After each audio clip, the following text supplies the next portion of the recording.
67 no tiene justificación. ¿Cuál es la realidad? La guerra del 67, primero, la guerra de los 6 días, es una guerra defensiva donde Israel sale a defenderse del ataque de los países árabes. Y hay una resolución de las Naciones Unidas donde establece la resolución 242, donde establece el derecho de Israel a vivir en seguridad y la necesidad de otorgar tierras a cambio de paz. Y ese es el concepto que va a guiar al liderazgo israelí de ahí en adelante para ofrecer una solución de tierras a cambio de paz. Inmediatamente se reúne el liderazgo árabe en el año 67 en una conferencia que se llamó la Conferencia de Khartoum, donde la prioridad es establecer lo que se llama la política de los 3 no. Frente a la propuesta del Estado de Israel de sentarse y de las Naciones Unidas de intercambiar tierras por paz, la respuesta es primero no reconocimiento, o sea, no aceptamos la existencia de un Estado de Israel directamente. La segunda, no hay negociación. La única forma de solucionar el conflicto es a través de la guerra. Y la tercera, no a la paz. ¿Sí? O sea, volvamos al mito anterior, el concepto interior de que Israel es el culpable o que la justificación de los territorios. Creo que queda muy en claro de lo que estamos hablando. Israel demostró en las 2 oportunidades que tuvo que estuvo dispuesta a entregar tierras por paz. Casos concretos, cuando se firmaron los acuerdos de paz con Egipto, con Jordania, Israel se retiró hasta el último pie cuadrado de territorio que había sido conquistado en la península del Sinaí. Egipto pidió hasta la última milla o kilómetro, como lo quieran llamar.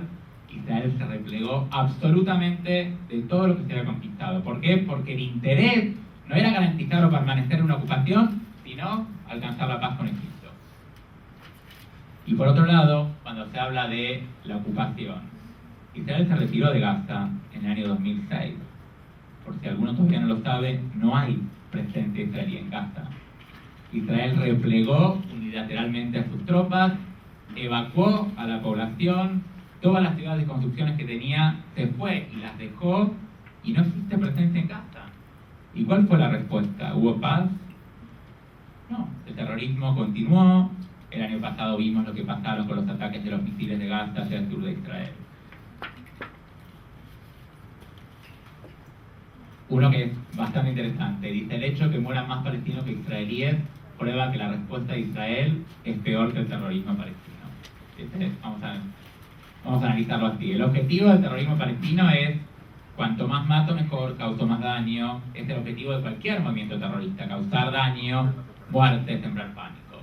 El objetivo del ejército israelí es obviamente matar menos, porque no le interesa matar, porque el objetivo no es matar, como sí lo es el de las organizaciones terroristas, y obviamente que hay accidentes, y obviamente que se trata de detener cualquier tipo de accidente o de evitar accidentes.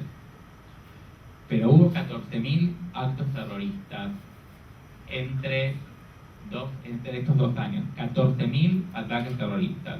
Quiero que entendamos lo que es vivir en una situación donde constantemente uno sale a la calle y el autobús donde está viajando tienen que frenarlo porque encontraron en la calle que hay un paquete que nadie reclama y que el paquete es una bomba. ¿Cómo nos afecta a nosotros si estamos trabajando en una oficina y de repente nos dicen que estalla una bomba en un hotel en Isla Verde? O sea, ¿quién estuvo por ahí? ¿Tengo algún familiar? ¿Tengo algún primo? ¿Tengo algún pariente?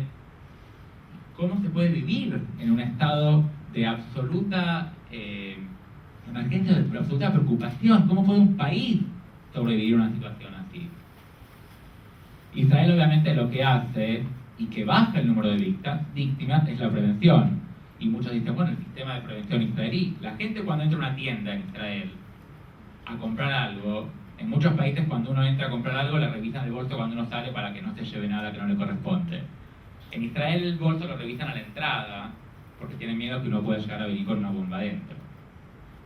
Y la sociedad y los niños de la escuela saben desde muy pequeños que si ven un paquete sospechoso, tienen que reportarlo porque puede ser una bomba. Entonces sí hay prevención. ¿Qué es lo que hacen los terroristas palestinos? Utilizan escudos humanos. ¿Qué quiere decir? Como sé que el ejército israelí no me va a tirar, si tengo un niño, avanzo y pongo un niño adelante. O me escondo entre los blancos civiles, porque eso va a causar que el ejército israelí trate de no disparar para este lugar. Reclutan niños y mujeres como terroristas. Y fíjense esto que no lo vi muchas veces en la prensa, que dice que más árabes y palestinos murieron a manos de los propios árabes que los que murieron en algún enfrentamiento con el ejército israelí. ¿Qué pasa cuando hay muertes civiles? El terrorismo palestino festeja. Realmente es un logro. Hubo un atentado en Tel Aviv, murieron 100 personas, al otro día van a ver en Gaza la fiesta. ¿Sí? Tiros al aire, banderas, fiesta. ¿Qué pasa cuando Israel mata accidentalmente, y hay errores porque es un agarre, porque es una situación en la que no se puede calcular todo? Hay críticas, hay investigaciones, hay castigos, y en muchos casos, muchos oficiales del ejército fueron despedidos del ejército por cómo manejaron las situaciones. Creo que esta es la última, y es la utilización de la fuerza por parte de Israel es totalmente desproporcionada. Y esto lo vimos muchas veces en los últimos años. ¿Qué es la proporcionalidad? La proporcionalidad por medio de Israel significa que va a utilizar las mismas tácticas terroristas que utilizan los terroristas palestinos. Entonces no, obviamente que es desproporcionada. ¿Por qué? Porque Israel no va a atacar blancos civiles, Israel no va a bombardear toda la franja de Gaza para matar, mientras el liderazgo terrorista sí mata indiscriminadamente. Entonces, ¿es proporcional? No, tiene razón, no es proporcional. ¿Proporcional quiere decir que con la misma intensidad? No. Israel no quiere aniquilar y destruir a todos los palestinos como el terrorismo palestino sí quiere aniquilar la existencia de un Estado judío. Entonces, ¿es proporcional? No, obviamente no es proporcional. La respuesta es una respuesta defensiva. Si Israel pierde una guerra, no existe más el Estado de Israel. No puede permitirse perder una guerra.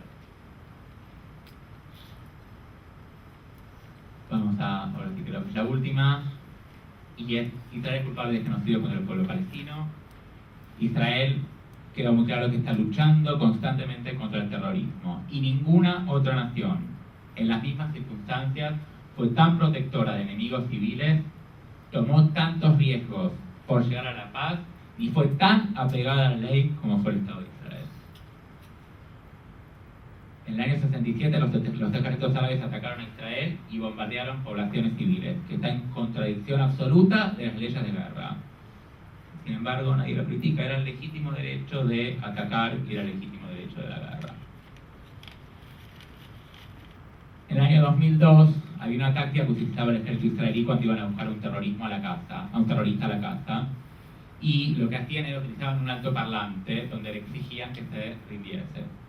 Obviamente en muchos casos no se rendía, con lo cual, en vez de enviar un soldado israelí que golpee la puerta y le abran, y que en muchos casos podía llegar a ser asesinado por el terrorista que estaba dentro, lo que hacían era, iban a buscar a un vecino y le decían: vos conoces a tu vecino, anda a decirle que el ejército está afuera y que si no se entrega, vamos a entrar nosotros.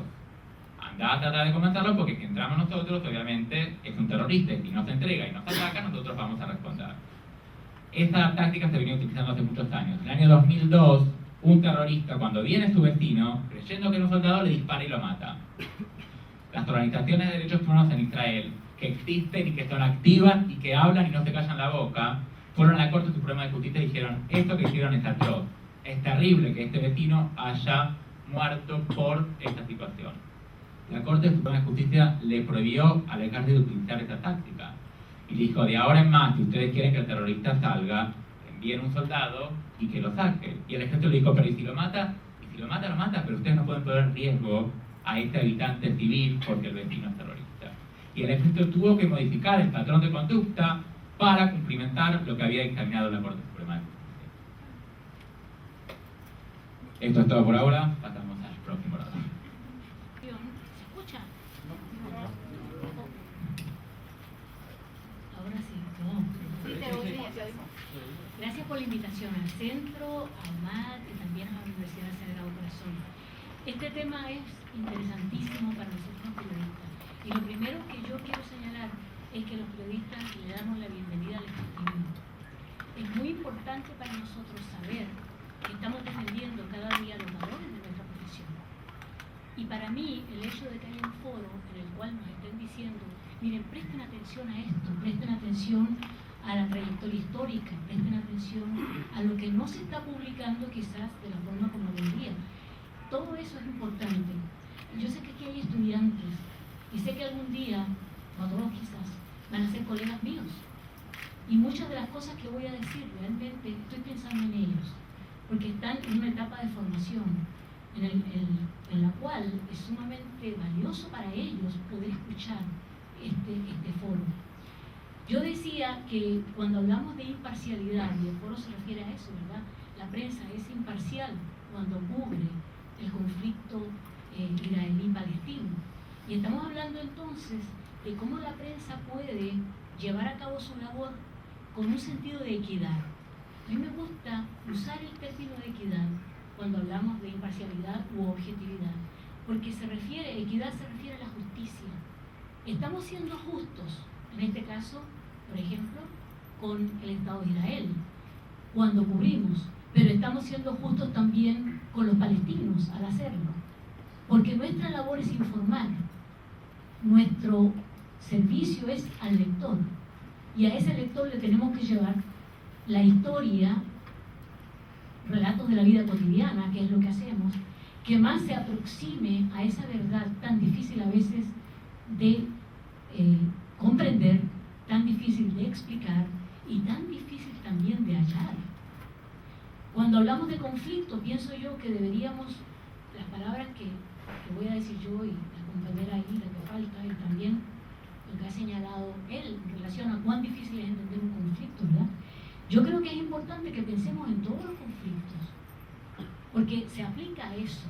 Fíjense ustedes lo que está pasando en Irak ahora mismo, lo que está pasando en Afganistán, los horribles muertes, terribles actos que están pasando en Ciudad Juárez por el narcotráfico, lo que está pasando en Colombia, y no solamente las actividades del grupo de la FARC, sino que el narcotráfico nuevamente haciendo su agosto en Colombia, un país víctima de ese tipo de actividad horrible económica y de trasiego, ¿no? Cuando pensamos en conflicto tenemos siempre que recordar que hay dos bandos y a veces hasta más. ¿Cómo podemos los periodistas entonces actuar con justicia en relación a esos bandos? Y yo pienso que tenemos que recordar que somos periodistas, que hay unos valores. Por ejemplo, tenemos que entender bien, y esto está muy orientado hacia los estudiantes, los demás ya lo saben, cuáles son los géneros del periodismo. Tenemos un género que es puramente informativo, tenemos un género que es opinativo, a través del cual vamos a dar una opinión, columna, editorial, artículo de opinión, crítica o reseña. Cuando mezclamos los géneros indebidamente, sin saber cómo hacerlo, vamos a equivocarnos.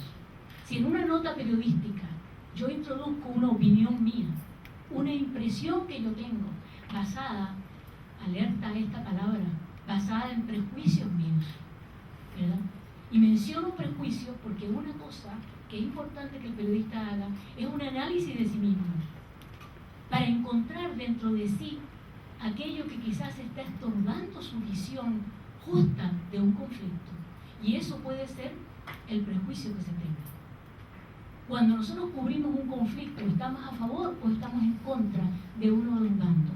¿Va eso a colorear entonces lo que podamos recoger del conflicto, lo que podamos informar? Indudablemente así será. Tenemos entonces que estar bien conscientes de los prejuicios. Yo diría que hay periodistas posiblemente actuando en este momento en el mundo que deberían abstenerse de cubrir este conflicto en particular, porque quizás no pueden ejercer una labor profesional debido a que, sin querer, sin darse cuenta quizás, están parcializados, están actuando de una convicción propia, legítima, pero no están actuando como periodistas, están actuando como panfleteros, como panfletistas, como propagandistas, ¿verdad? Y ese es un error. El periodista se debe al lector siempre, y el lector lo que busca es la información. No busca que el periodista le diga, mira, ¿sabes qué? Esto es lo que tú deberías creer, que es lo mismo que yo creo. Lo que busca es la información para hacer su propio juicio respecto a lo que está pasando. Está también el periodismo interpretativo, sumamente difícil de practicar. Sumamente difícil de practicar porque la gente, colegas míos, a veces lo practican, se van por el periodismo opinativo, entienden que están interpretando cuando en realidad están dando una opinión. Y la interpretación es difícil porque cuando yo escribo periodismo interpretativo, tengo que tener unos elementos, unos conocimientos muy profundos del tema para poder decirle al lector, miren, esto es lo que está pasando. Y usted puede anticipar que esto es lo que va a ocurrir, estas van a ser las consecuencias de la noticia, del hecho que yo le estoy contando, debido a que yo tengo estos conocimientos de experto. Voy a mencionar en este contexto un nombre que yo creo que todos los que lo conocimos, ya sea personalmente o a través de su trabajo, vamos a recordar. Y es Harold Leading. Y Harold Leading era uno de los mejores periodistas de periodismo interpretativo que había en Puerto Rico y posiblemente en el Caribe. ¿Cuál era su área de experiencia, de conocimiento? El Caribe, precisamente. Harold no solamente había escrito libros, había viajado por todo el Caribe, se había dedicado a estudiar la historia. Yo tuve el privilegio de trabajar con él en algunas actividades del Overseas Press Club, lo visité en su casa, ayer trabajábamos. Tenía una biblioteca extraordinaria del Caribe. Cuando yo leía las columnas de Harold Leading, yo sabía que estaba entendiendo algo, que él me podía decir por ese conocimiento extraordinario, por esa preocupación tan grande que él tenía de ser un buen periodista, de decirme lo que estaba pasando y de decirme también lo que había detrás de la noticia y lo que yo podía anticipar que iba a pasar. No es un periodismo fácil. La persona que lo practique debe tener ese tipo de antecedentes. Y como digo, yo siento que hay veces que en vez de interpretar, estamos opinando. Con respecto a la opinión, voy a decir lo que siento. Cualquiera puede dar una opinión. Cualquiera. Y ustedes lo único que tienen que hacer es darse un paseo en la plaza de mercado y van a escuchar a mucha gente que está dando opiniones. No les hacemos el más mínimo caso la mayor parte de las veces, ¿verdad que sí? A un periodista, sin embargo, se le hace caso. Y por eso es que el periodista tiene que tener tanto cuidado cuando da una opinión de darla a base de hechos que existen, que son ciertos y que pueden ser corroborados. Una opinión que no se basa en nada, excepto en lo que el periodista cree que está pasando, no vale nada. Vale tanto como la opinión de una persona cualquiera en la calle hablando, porque está quizá en un arrebato de cualquier clase y yo no tengo por qué oírlo. Entonces, la opinión está basada en hechos y los hechos tienen que poder ser corroborados. Como decía yo, basándome en lo que ya he señalado, la credibilidad es el principal recurso de un medio informativo. ¿Cómo lo protegemos? ¿Cómo protegemos ese recurso? A nivel personal, si el recurso se pierde, no se recupera fácilmente. No se recupera fácilmente. Y a nivel del medio, es lo mismo. Es una lucha cuesta arriba para recuperar esa credibilidad si es que se ha perdido. Yo siempre le digo a las personas que me escuchan en talleres, ¿qué clase de periodista quieres ser tú?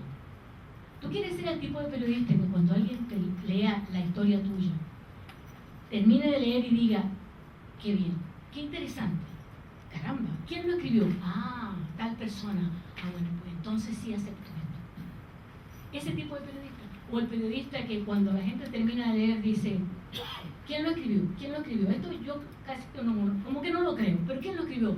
Ah, bueno, ¿quién le va a creer a esta persona? ¿Entienden? ¿Qué clase de periodista quieres ser? Yo quiero que me crean, para lo cual tengo que trabajar muchísimo.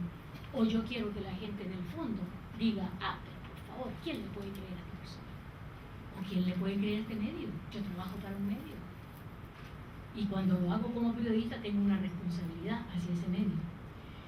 Hay algo que les tengo que decir y es lo que estamos viviendo en este momento.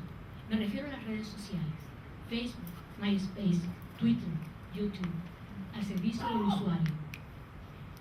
En las manifestaciones que hubo recientemente debido a las elecciones en Irán, ustedes recordarán qué fue lo que pasó. La gente se enteró a través de estas redes sociales, se enteraron a través de Twitter. Eso vino primero, luego vinieron los medios. Como resultado, el gobierno de Irán trató inmediatamente de que tales redes sociales no pudieran funcionar, ¿verdad?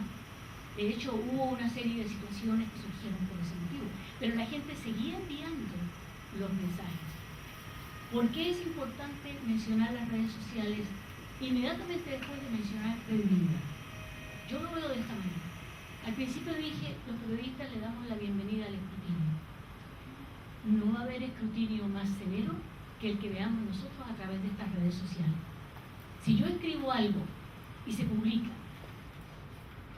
tengo que entender que a través de redes sociales, los blogs también están aquí, pueden tranquilamente decirme, tú eres una mentirosa, o estás prejuiciada, o lo que sería todavía peor, quizás no sabes absolutamente nada y cállate la boca ignorante. Y quizás con datos concretos que demuestren que efectivamente lo que yo dije es un error o una mala intención de mi parte. Ya los periodistas no tenemos manera de que nos llegue una carta diciendo justamente eso y nosotros decidamos no publicarla. Eso pasaba en una época muy anterior, cuando solamente tenía el lector esa manera de demostrar su molestia con un medio o con un periodista en particular. Dentro de esta exposición que estoy haciendo, les tengo que decir algo. ¿Se equivocan los medios de información? Sí. Por supuesto que se equivocan. Y por eso es que es bueno tener ese escrutinio, ¿verdad? Y yo voy a recordar en este momento, y muy rápidamente, algunos de los más famosos reporteros que se han equivocado y sus medios se han equivocado porque les han permitido. Y no son equivocaciones, son errores grandes de ética, de decencia. Faltaron a los valores básicos del periodismo. Muy cerca de nosotros, en el año 2003, recordarán que Jason Blair, del New York Times, su mismo periódico tuvo que publicar una historia de portada con 4 páginas, tamaño sábana del periódico, denunciando la irresponsabilidad de este periodista. Ahí tenemos un caso clarito de un periodista que violó todas las normas. Tengo que ser clara con ustedes y decirles que cuando yo leí ese artículo en el New York Times, lo que pensé fue, ¿y dónde estaban los editores de Jason Blair? Porque el reportero trabaja, pero el editor está ahí también pendiente. Ahí falló todo el mundo. Falló desde la más alta gerencia hasta el editor que no supo defender su periódico. Judith Miller, la guerra de Irak, 2003 también. Judith publicó informaciones en el New York Times en las cuales se veía la posibilidad, ella lo presentaba como algo muy real, de que hubiera armas de destrucción masiva en Irak. Estas informaciones influyeron en la política norteamericana. Tengo que hacer tengo que darme cuenta de algo. Las informaciones fueron publicadas antes de la guerra. La guerra empezó en marzo, abril del 2003. Estas publicaciones fueron antes de eso. En una reunión de la Asociación Nacional de Periodistas Hispanos, un periodista, por cierto puertorriqueño, se paró y le preguntó a Judith Miller, que estaba ofreciendo, como estoy yo en este momento, una exposición,